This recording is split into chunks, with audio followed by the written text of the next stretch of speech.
누가복음 20장 1절에서 8절까지 말씀 함께 봉독합니다. 시작. 하루는 예수께서 성전에서 백성을 가르치시며 복음을 전하실세 대제사장들과 서기관들이 장로들과 함께 가까이 와서 말하여 이르되 당신이 무슨 권위로 이런 일을 하는지 이 권위를 준 이가 누구인지 우리에게 말하라. 대답하여 이르되 나도 한 말을 너희에게 물으니 내게 말하라. 요한의 세례가 하늘로부터냐 사람으로부터냐? 그들이 서로 의논하여 이르되 만일 하늘로부터라 하면 어찌하여 그를 믿지 아니하였느냐 할 것이요 만일 사람으로부터라 하면 백성이 요한을 선지자로 인정하니 그들이 다 우리를 돌로 칠 것이라 하고 대답하되 어려서부터인지 알지 못하노라 하니 예수께서 이르시되 나도 무슨 권위로 이런 일을 하는지 너에게 이르지 아니하리라 하시니라. 아멘. 예수님께서 성전에 올라가셔서 그 성전을 내 집은 기도하는 집인데 그 집을 너희가 강도의 소굴로 만들었다 라고 이야기를 하시죠. 누가복음 사실 그렇게 말씀하신 것만 기록이 되어 있어요. 그러나 마태복음은 더 구체적으로 우리에게 설명을 하고 있었죠. 올라가셔서 뒤집어 엎으신 거예요. 그죠? 성전 청결 사건이 일어난 것입니다. 자, 이 소식을 듣고 아마 유대 지도자들은 정말 경악을 금치 못했겠죠. 왜냐면 성전을 거룩하다고 여기고 있는 그 성전을 뒤집어 버렸고 다 기물을 파손한 거 아닙니까?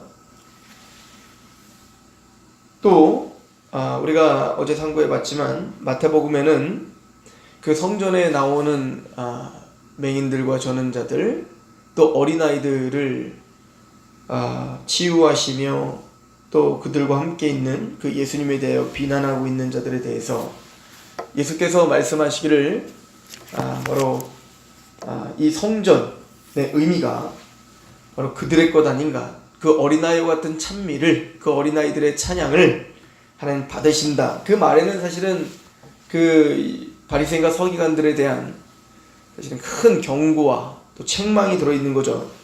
니들 찬양 아니다 이거예요. 너희들이 여기서 각을 뜨고 양을 드리고 소를 잡고 온갖 화려한 퍼포먼스로 하나님의 이름을 들먹이며 그렇게 최선을 다하여 뭔가 찬양하는 듯 하고 있으나 그거 찬양 아니다 이거예요. 이거를 이제 그 요한은 니고데모와 사마리아 한 여인을 통해서 우리에게 설명하고 있다고 생각하면 됩니다. 니고데모는 가장 유대인 중에 최고봉이었죠. 바리새인 중에 바리새인이었습니다. 관원이었으니까요. 또 니고데모는 나이도 지긋했을 겁니다. 관원이 됐다는 것 자체가.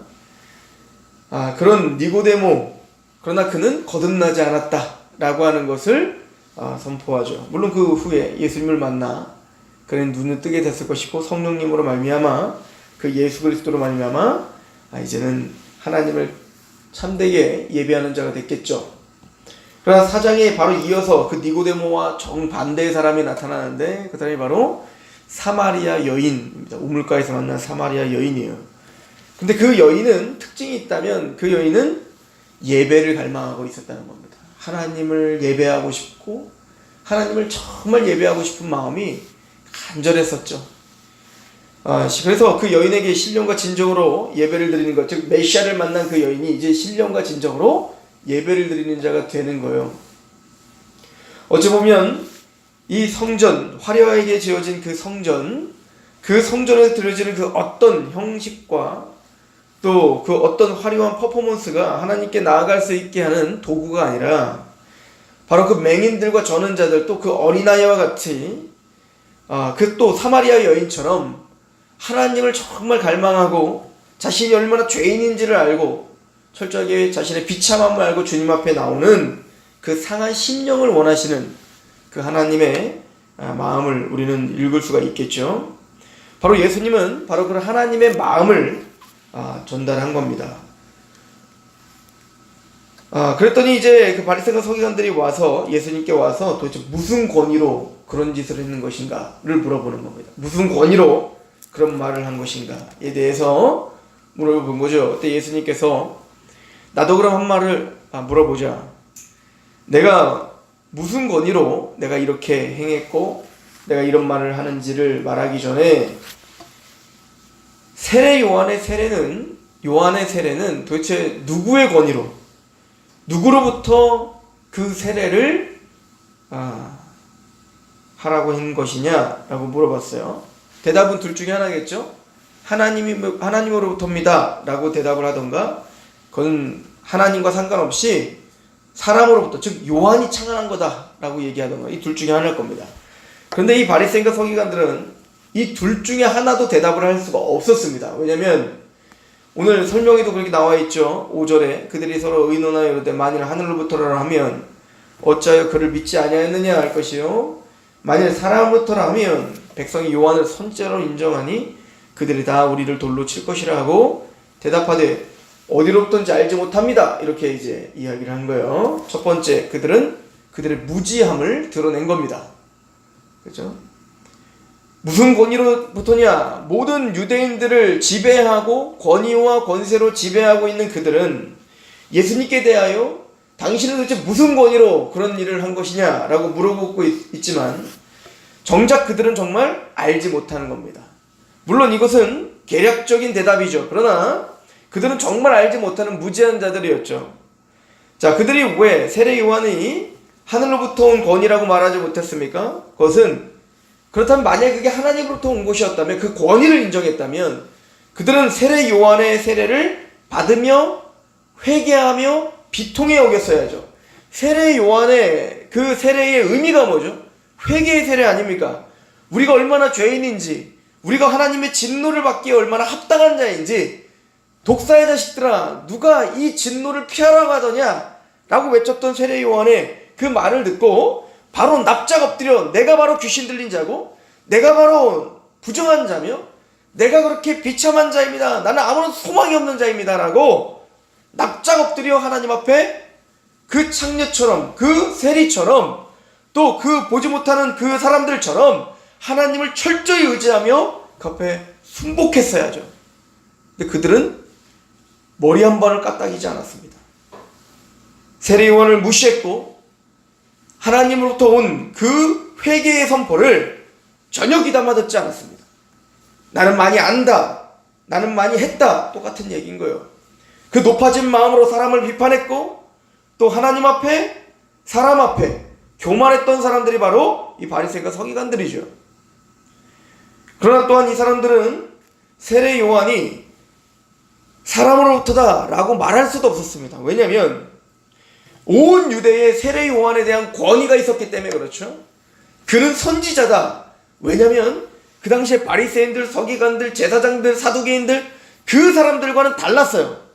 세례 요한은 광야를 살면서 이 사실 세례 요한이 에세네파라고 하는 그 파에 소속됐거든요. 그 사람들 운둔자요. 그 사람은 세속에 욕심이 없는 자였습니다. 아니, 세상의 조롱을 받으며 괄시를 받으며 세상이 원하는 어떤 삶이 아니라 약대 털옷을 입고 메뚜기를 먹으며 꿀을 먹으며 그냥 그렇게 하나님의 말씀을 묵상하고 하나님의 말씀을 선포하는 자들이었습니다. 그냥 탐욕적이고 세상적이고 정치적인 그런 종교 지도자들과는 다른 모습이었죠. 그는 세상과 타협하지 않았습니다. 권위를 두려워하지 않았습니다. 세상의 권세를 두려워하지 않았습니다. 그는 흡사, 예레미야나 이사야와 같은 선지자의 모습이었죠.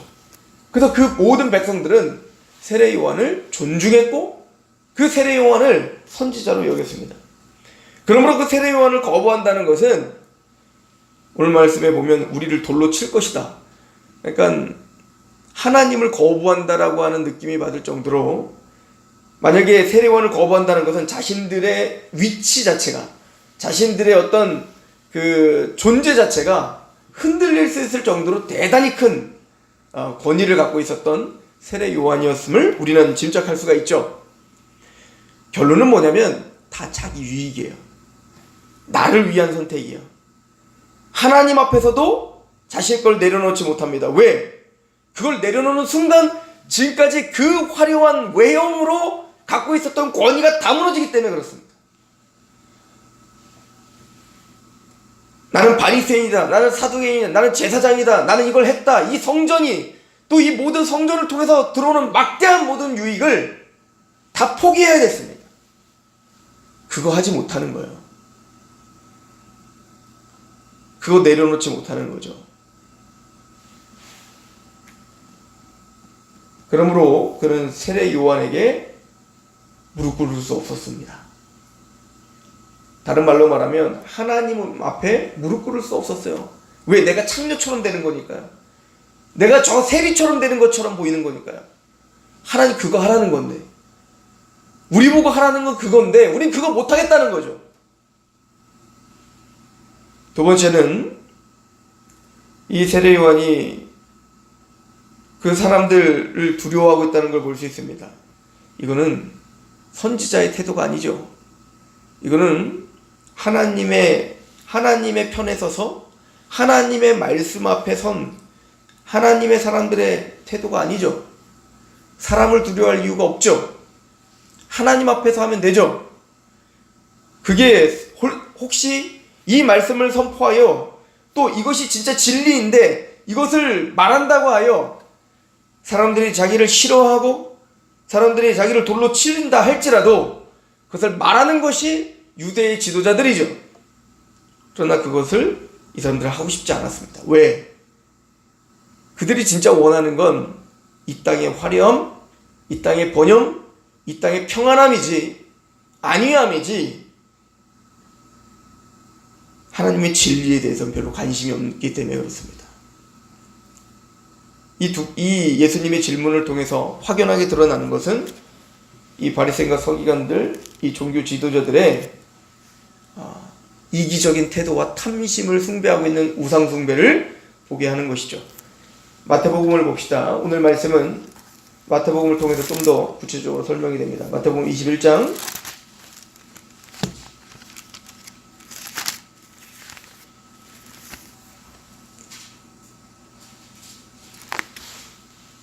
28절부터인데요. 예수님과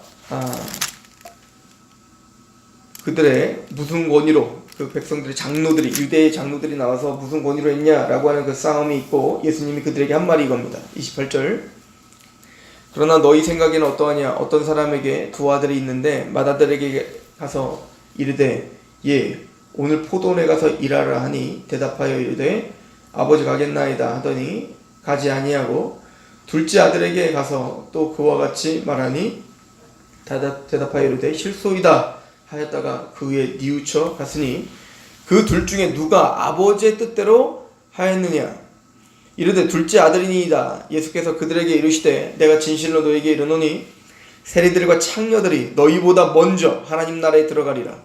요한의 의의 도로 너희에게 왔거늘 너희는 그를 믿지 아니하였으되 세리와 창녀는 믿었으며 너희는 이것을 보고도 끝내 뉘우쳐 믿지 아니하였도다.